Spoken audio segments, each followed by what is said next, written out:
ආයිබෝවන් අපි මේ ලංකාවේ ඉතිහාසය පිළිබඳව ටිකක් දැන ගැනීමට අදහස් කරන්නේ.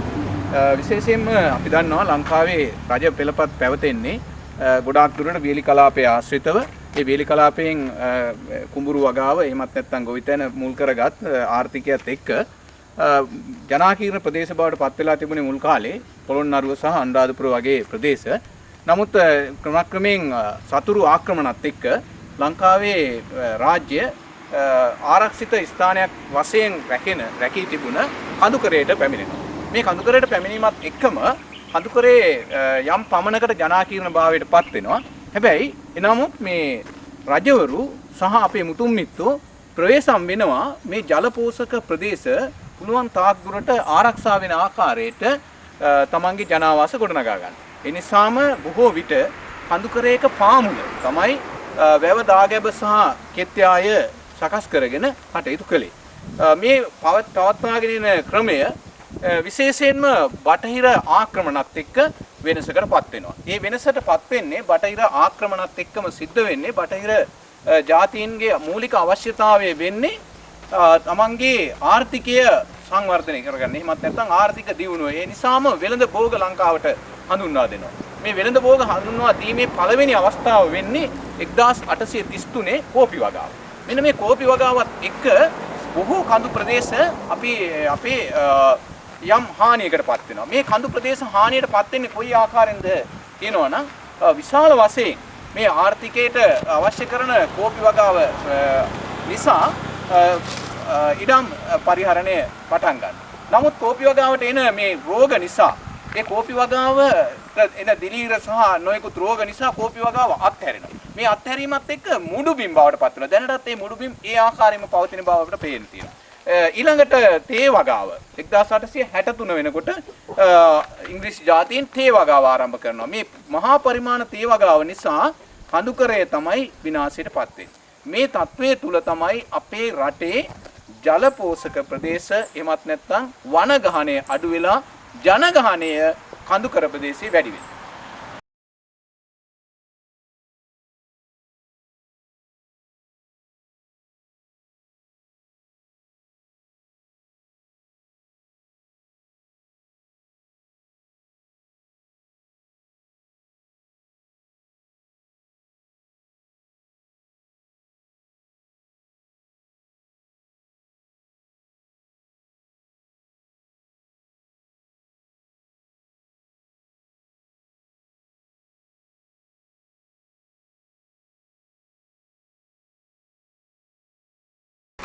ජනගහනය වැඩිවීම සහ වනගහනය අඩුවීම කියන කාරණාව පදනම සහ වනගහනය අඩුවීමට බලපාපු ප්‍රධාන සාධකයක් තමයි මේ මහවැලි ව්‍යාපාරයේ ආශ්‍රිතව දුණු මේ දැවැන්ත ව්‍යාපෘතිය. විශේෂයෙන් මම මේ මොහොතේ රැඳී සිටින්නේ වික්ටෝරියා වේල්ලට ඉහළින් කිලෝමීටර් 10ක් විතර ඉහළින් මේ ගලා බසින මේ මහවැලි ගංගාව ඉස්මත්තේ තමයි මම මේ මොහොතේ රැඳී සිටින්නේ. විශේෂයෙන් සඳහන් කරන්නට ඕනේ මේ ගංගාව මධ්‍යම කඳුකරයේ බටහිර ප්‍රදේශයෙන් ආරම්භ වෙලා කිලෝමීටර් 331ක් දක්වා මෙසේ ගලා බසිමින් නැගෙනහිර වෙරළෙන් විශේෂයෙන් ත්‍රිකුණාමලය ආසන්නයෙන් මේක සාගරය හා එකතු වෙනවා. හැබැයි මේක මුලින් මානව ක්‍රියාකාරකම් සඳහා යොදාගත්තේ නැහැ. හැබැයි පසු කාලීන වෙන විට මේක අවධානය යොමු වෙනවා සමස්තයක් විදිහට රටේ මිනිසුන්ගේ නැත්තම් මහ ජනතාවගේ සංවර්ධන කටයුතු සඳහා මේ ව්‍යාපාරය යොදා ගන්න.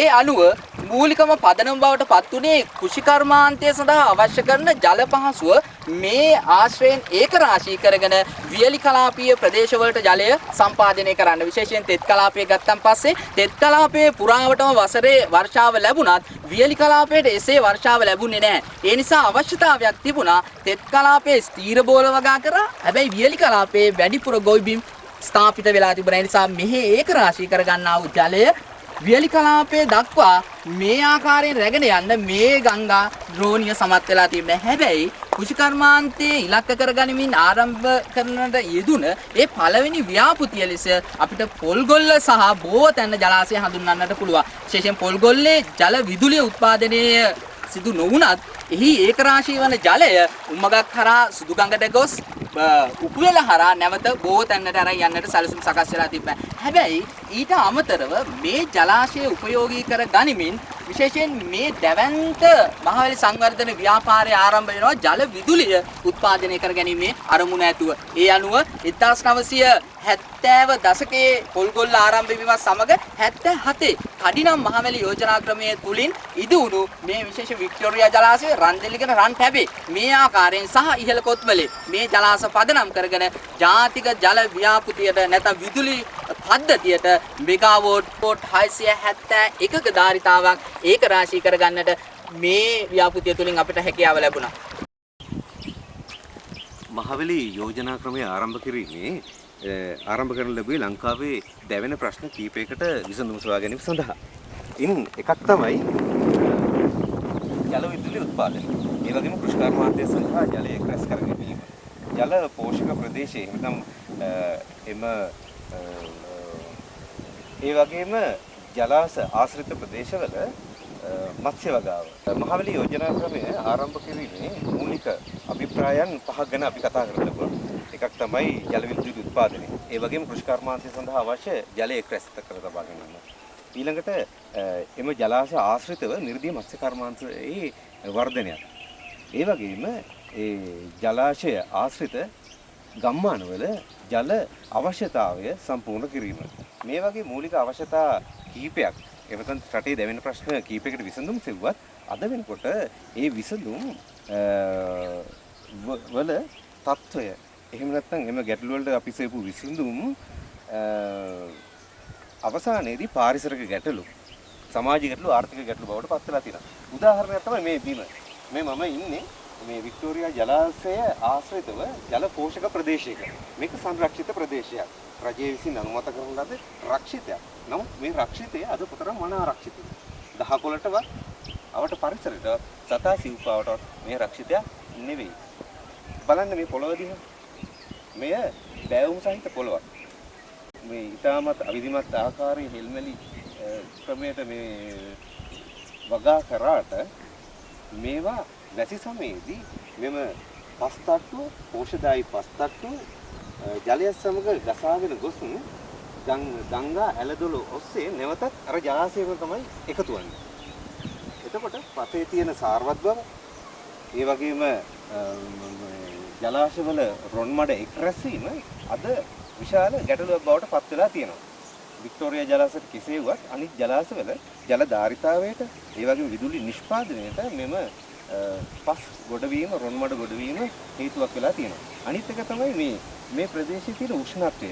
නුවරේ ඉඳන් ඉතාමත් සමීප දුරකින් කිලෝමීටර් 20ක් වගේ තරම් දුරකින් මේ පිහිටා තිබ්බත් වියලි කලාපීය දේශගුණික ලක්ෂණ දැන් ඉස්මතු වෙලා තියෙනවා. ඒ හින්දා වියලි කලාපයේ තියෙන ශාක එහෙම අපිට මෙහෙදි දැන් දැක ගන්න පුළුවන්. සමහර වෙලාවට අපිට පේනවා මේ පැතිවල ඉන්න මිනිස්සුන්ට පානීය ජල අවශ්‍යතාවය. එහෙම නැත්නම් පානීය ජලය හිගේ විශාල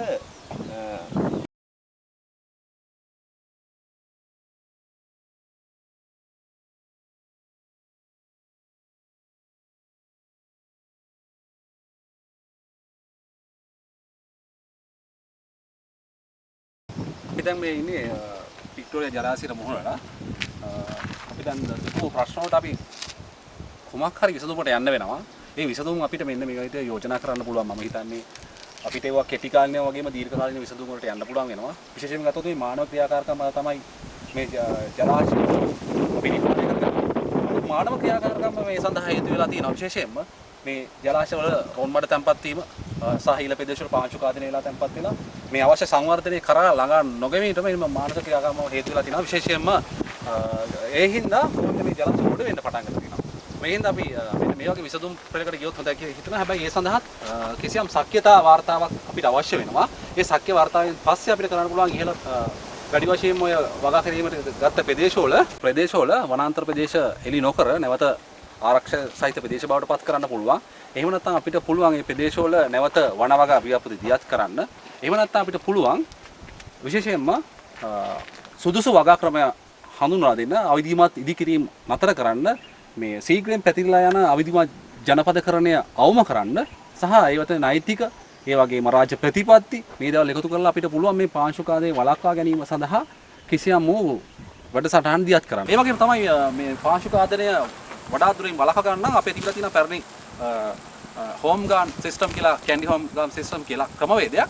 ඒක කරලා තියෙන්නේ මේ පහළ මට්ටමේ ඉඳන් ඉහළ මට්ටමට බොහෝ විට gedara තිබ්බ අපි කියන වත්ත ඒක කළමනා කරගෙන තියෙන උදාහරණයකට ගත්තොත් එහෙම පහළම දැනට හදාගෙන තියෙන අය කට්ටිය බොහෝ විට විශේෂයෙන්ම ගත්තොත් එහෙම ගොටුකොළ මුකුණු වෙන්න ඒ වගේ දේවල් ඊට සීට ටිකක් උඩින් රම්පේ කරපිංච වගේ දේවල් ඊට ටිකක් එහාට ගිහුවාම හදාගෙන තියෙන තරමක් වැඩෙන ගස් හැටියට කොස් ඒ වගේම දියල් වගේ ගස් ඉතින් මේ ටිකෙන් හොඳට ජලය පතිත වීම තුල ක්‍රමානුකූලව ගලා යාමක් තියෙනවා. නමුත් අපි දැක්ක නිරීක්ෂණය කිරීම තුල මේ කිසිදු ජනාවාසයක හෝ ඒ කරලා තියෙන රටාවක එවැනි ලක්ෂණයක් නැහැ. ඉතින් මේ වගේ කාරණාත් එක්ක පාංචු කාදනය කියන එක ප්‍රමුඛත්වයක් වෙලා තිනවා. මෙන්න මේ කියන ජලාශවල රොන්මඩ තැන්පත් වෙලා ආර්ථික සමාජ ඒ වගේම අපි ගත්තොත් එම දේශපාලන මෙන්ම පාරිසරික ගැටලුවාසියක් නිර්මාණය වීම සඳහා මෙන්න මේ සඳහා අපි විශේෂයෙන්ම නැවත ගන්න ක්‍රියාමාර්ග තව අවුරුදු 5කින් අනිවාර්යයෙන් තවත් ගැටලුවක් බවට වෙන්න පුළුවන් ඉඩ කඩක් තියෙනවා.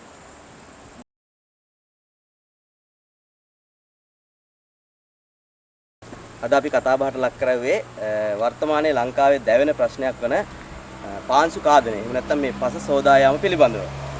මේ පිළිබඳව කතා කරද්දී අපි ඒ සඳහා තෝරාගත්තේ ශ්‍රී ලංකාවේ හදවත බඳු කන්ද උඩරට ප්‍රදේශයේ මහවැලි නිම්නය. ඉතින් මේ මහවැලි නිම්නයේ මෙම පස සෝදා යාම පිළිබඳ ගැටලු පිළිබඳ කතා කිරීමේදී එහි ඉතිහාසය, ඒ වගේම වර්තමාන ව්‍යාපෘති, මහවැලි යෝජනා ක්‍රම, ඒ වගේම මෙම ප්‍රදේශයේ පවත්නා කෘෂි අර්ථ ක්‍රමයන් පිළිබඳව කරුණු කාරණා රසක් අද දිනේදී අපි සාකච්ඡාවට භාජනය කරා. ඉතින් දැන් අපි ඊළඟට සූදානම් වන්නේ මේ වාගේ මාතෘකාවක් යොදාගෙන අපේ මේ වැඩසටහන ක්‍රියාත්මක කිරීමට හේතුපාදක කරුණු මේ පිළිබඳව කතා කිරීමටයි.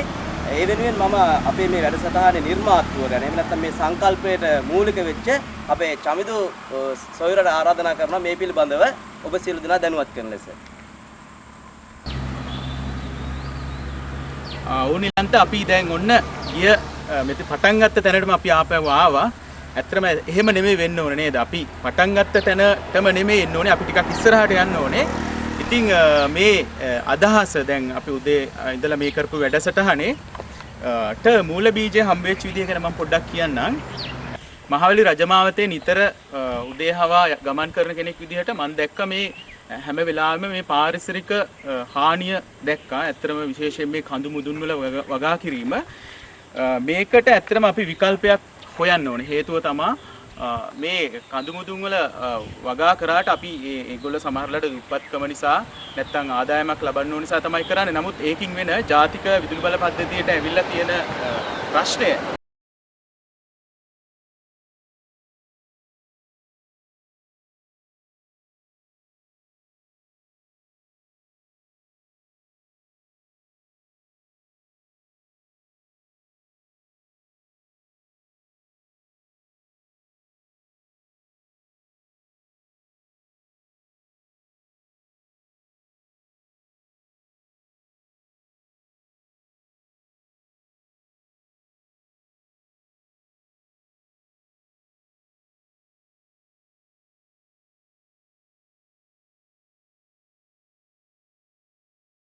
අපේ ටීම් එක උදේ ඉඳලා ඇත්තටම ගොඩක් මහන්සි වෙලා අපි මේ ප්‍රෝග්‍රෑම් එක කරගෙන යන්න මහන්සි වුණා. ඒත් ඔය කැමරාව පිටිපස්ස ඉන්න අපේ සමන් අයියා සෑහෙන සපෝට් එකක් දුන්නා. මේ අපි දැක්කේ දැන් එක සමාජ ප්‍රශ්න එක පාරිසරික ප්‍රශ්නයක් විතරයි. අපේ ලංකාව ගත්තාම දැන් පාරිසරික ප්‍රශ්න මහා විශාල ප්‍රමාණයක් තියෙනවා. මම හිතන්නේ මේ අපි මේ වැඩසටහනත් එක්ක අපි බලාපොරොත්තු වෙන්නේ ඒ අනෙකුත් පාරිසරික ප්‍රශ්නත් සමග මුළු රටම සංවේදී වෙයි කියන බලාපොරොත්තු. මේ කරපු පාඨමාලාවේදී වැදගත් කොටසක් හැටියට අපි ගුරුවරු ටිකක් එකතු වෙලා මේ සංවේදී ප්‍රශ්නයක් පිළිබඳව කතා කරන්න පුළුවන් වුණා. මම හිතන්නේ මේ වගේ ප්‍රායෝගික දේවල් තමයි අපිට අධ්‍යාපනය තුළ වැදගත් වෙන්නේ. මම හිතන්නේ සියලු දෙනා මේක එකඟ වෙනවා ඇති. විශේෂයෙන්ම අනාගතයේදී විශේෂයෙන්ම අපේ දරුවන්ගේ රට ඒකට දරුවන්ගේ උරුම කරලා දෙන පරිසරය පිළිබඳ සංවේදී වීම ගුරුවරයෙකුගේ ඉතාමත් වැදගත් කාර්යයක් කියලා අපි පිළිගන්නවා. ආයෙත් මේ වගේ වැඩසටහනකින් නැවත ඔබ හා එක්වන බලාපොරොත්තුෙන් අපි සමු ගන්නවා. ආයිබෝවන්